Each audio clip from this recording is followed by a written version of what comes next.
Now this is a list, I just went through, this is only a list of about over a few years span, just of the different things where you see, shot and killed, 4 students wounded, 6-year-old shot and killed, 2 students killed.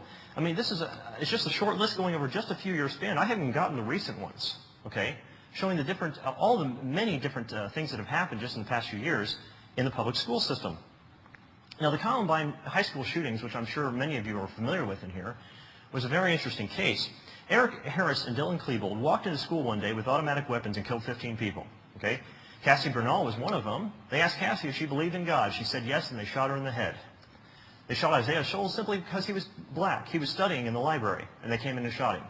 Okay? Rosie O'Donnell, right after that, got on her television program and said, "We need more gun control." Well, I like what this guy put on the back of his van. I think it says it all. Blaming guns for Columbine is like blaming spoons for Rosie O'Donnell being fat. It's not the spoon's fault, Rosie. Okay? And guns are not responsible for killing people. Guns do not have a conscience. But the experts agree, hey, gun control works. And all the people that are listed up here, as soon as they got control of the guns in their country, mass murders started happening all across the country. Now, our Second Amendment says a well-regulated militia, being necessary to the security of a free state, the right of the people to keep and bear arms shall not be infringed. The Second Amendment is not in place so we can go duck hunting. It's to protect us against our government in case it goes bad. The question, this is an antelope. Do antelope need horns to eat grass? No.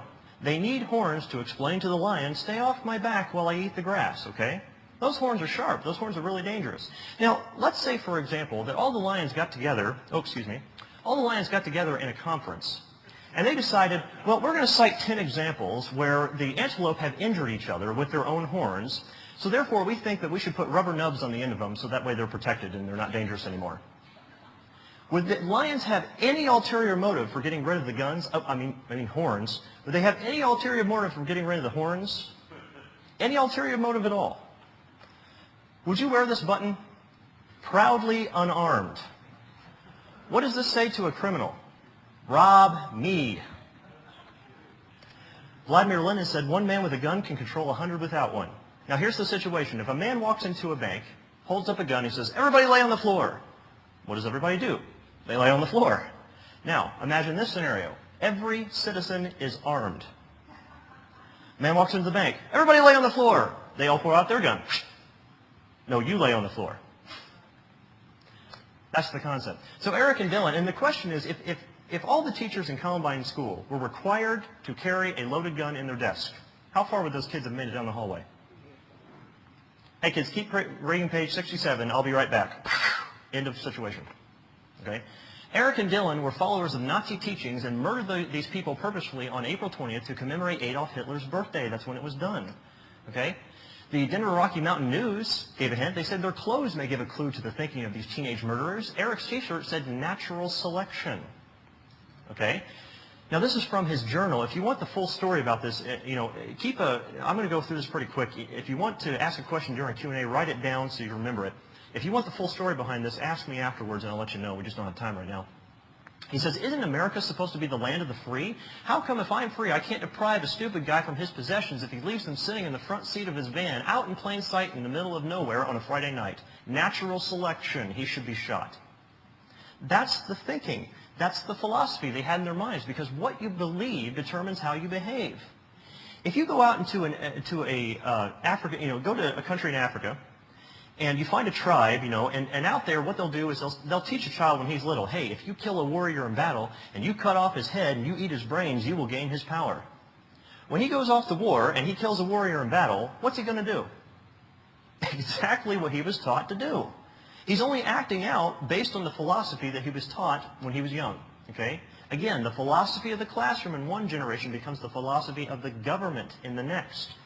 Because the children of this next generation, hey, we're going to be the next leaders. So it's going to be important. This textbook says evolution and natural selection go together. It says all results of evolution are by natural selection. And all Eric and Dylan were doing was acting out the philosophy based on what they're taught in this biology textbook. You are an animal and share a common heritage with earthworms. I'm just an animal? Okay, we'll just act like animals.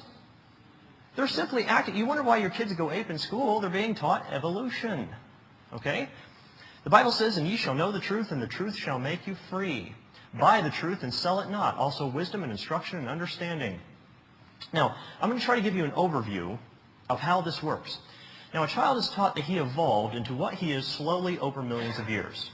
Anybody in here, raise your hand if you were taught when you were little that dinosaurs lived millions of years ago. Who was taught that when you were little? Almost every hand in the room, except some of the older folks who, actually grew up with a better education system than we had. But most of us who are, baby boomers and younger are basically, hey, we were taught that, okay? Now, what is the logical conclusion for that? The earth has to be millions of years old. They're already trained to think this, and they can't even read yet. I don't have them on here, but in the Lies in the Textbook one, I have photographs of Dr. Seuss books that say millions of years before you were born. I mean, little children's books are dedicated to that stuff. And that child is later taught that all life comes from soup. He may be taught on the side that there's a God, but science classes tell him that's religion and there's no scientific evidence for it. Okay? As he grows, the child realizes that he's being punished for wrongdoing. Eventually, he's going to start asking why. And in his adolescent years, he begins to wonder, what is wrong? For that matter, what is right? Why am I being told that something is wrong? Well, I mean, logically, think about it. If there is no God, what is right and wrong? So from here, 3 logical paths can be taken from this kind of philosophy. Okay, number 1, a child may see the corruption of the world and wonder, what is the purpose for living? For example, natural selection. Both Eric and Dylan planned on dying when they went in there. They wanted to die, okay? Kip Tinkle, he had a bullet strapped to his chest. He was going to load in the gun to shoot himself in the head. He didn't get that far because he was subdued before then. But he tried to murder a detective during initial questioning so the detective would kill him. He wanted to die, okay? And trust me, I'm going to be honest with you, I've been down this path, okay? And because of that stupid evolution philosophy.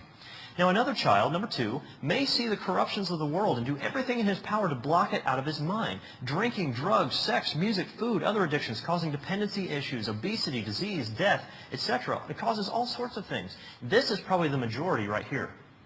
And that's what they do. They just do what feels good today because tomorrow we die. Yet another child, and this is another specific case, more of what we're going to discuss tonight, may see the corruptions of the world and do everything in his power to put the world under his power so he can do what he thinks is right for the world. Obama is simply acting out. All right, he can claim whatever religion he wants, okay? And it goes back and forth in the media. We all know what he actually is. But the point is, he is still acting out the evolutionary philosophy. That there is no God. Man is God. And man must determine what's right and wrong for man. He's doing the exact same thing that all the rest of them have done. And what you believe determines how you behave. Okay? Romans says, God forbid, yea, let God be true and every man a liar. He says, ye are of the father of the devil, and the lust of your father he will do. He was a murderer from the beginning, and abode not in the truth, because there is no truth in him. When he speaketh a lie, he speaketh of his own, for he is a liar and the father of it. And because I tell you the truth, ye believe me not. Okay? Because I tell you the truth, you believe me not. This is what we call cognitive dissonance. Okay? People that are affected by cognitive dissonance generally will ignore obvious evidence of a particular subject in order to force their mind into accepting a specific belief, something they have always believed and held to be true, okay? Because generally, if they're given a truth that it would totally rock their world and change everything, they don't want that change. So they instead ignore the evidence of it.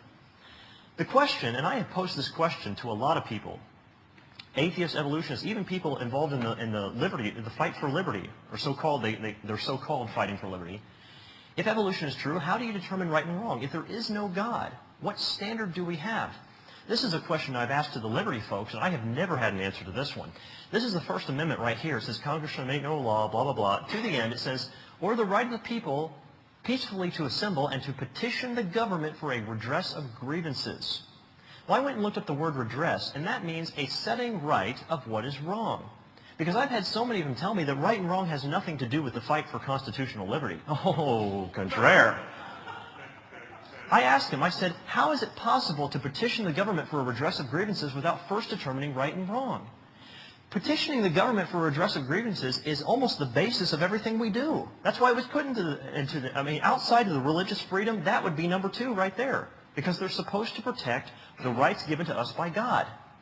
But we can't do that if they can argue against us what right and wrong is, if we don't have an absolute standard.